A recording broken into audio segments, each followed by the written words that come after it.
नमस्ते, के तपाईँलाई थाहा छ यो सानो क्यामेराले तपाईँको भ्लगिङको गेम नै चेन्ज गर्न सक्छ? यो नयाँ Insta360 Go अल्ट्रा।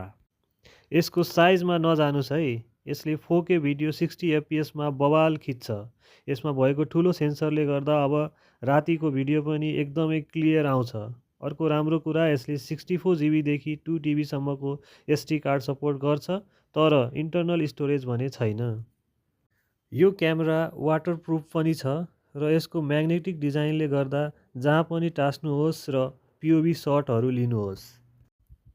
यो क्यामेरा नेपालमा ओलिज स्टोरमा पाउन सकिन्छ। स्ट्यान्डर्ड बन्डल र क्रिएटर बन्डल गरी दुईवटा प्राइस रेन्जमा लन्च गरेको छ। स्ट्यान्डर्ड बन्डलको 68,500 पर्छ भने क्रिएटर बन्डलको 76,500 पर्छ। स्ट्यान्डर्ड बन्डलमा बेसिक्स एक्सेसरिजहरू आउँछ भने क्रिएटर बन्डलमा ट्राइपड, स्ट्यान्ड लगायतका अन्य एक्सेसरिजहरू पनि आउँछ। तपाईँलाई यो क्यामेरा कस्तो लाग्यो? कमेन्टमा लेख्नुहोस् र यस्तै भिडियोहरूको लागि हामीलाई सब्स्क्राइब गर्न नबिर्सिनुहोला। धन्यवाद।